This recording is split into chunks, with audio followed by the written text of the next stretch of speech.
So I've recently discovered a new way to rate my photos, which is not really a new way, but it's a new way for me. And effectively, this is a method where you do multiple passes over all your photos instead of just the one pass.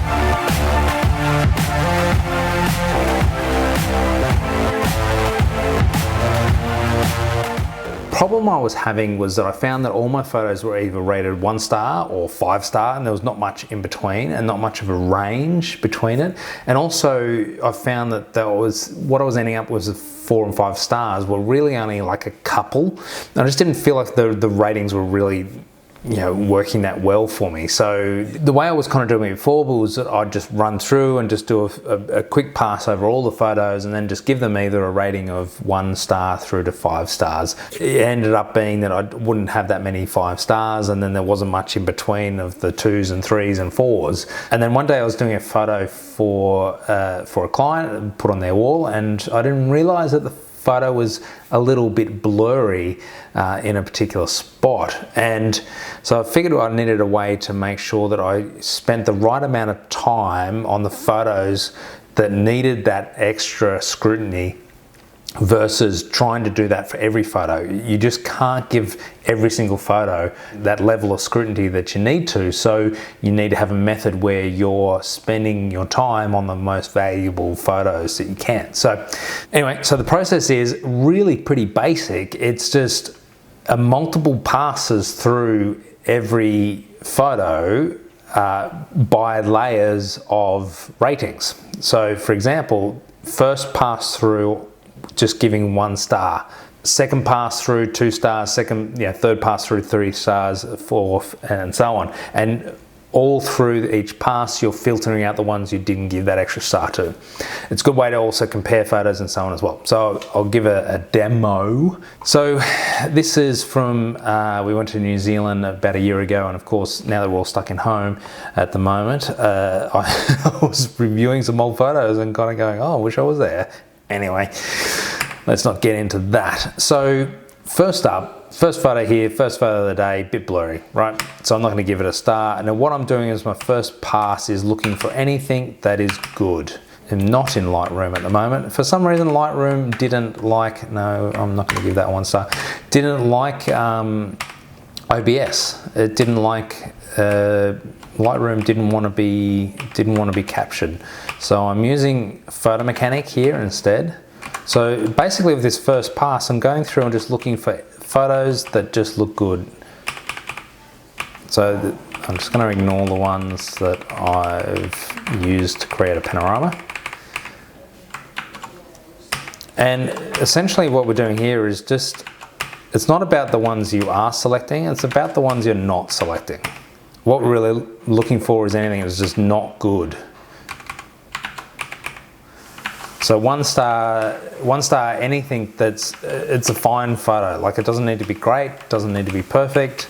It's just photos that have the right elements in them. They're not blurry, they're not out of focus, they're not got something in the way. Just for the sake of this example, I'm just trying to find some good variations.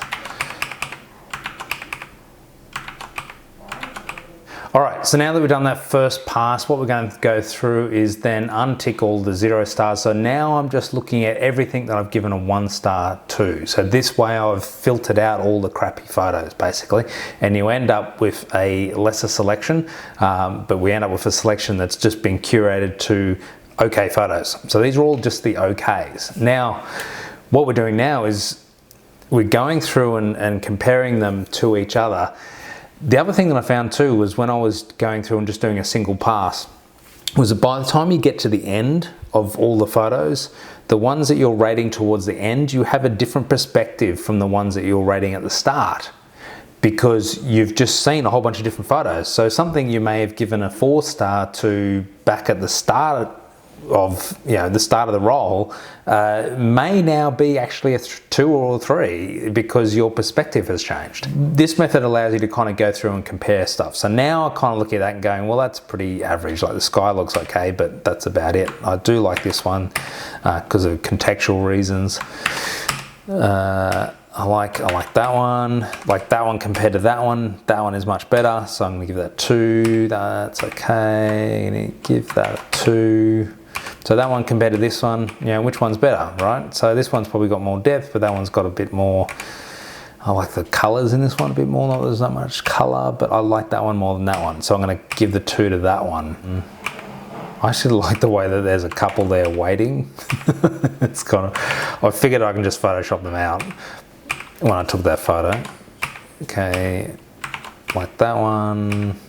Now, as you're going through second layers, each layer you go through obviously becomes faster. The first layer is the slowest, takes the longest to get through. So they're both kind of, I'm going to give them both because I want to take them to the next level. This is my wife being my wife.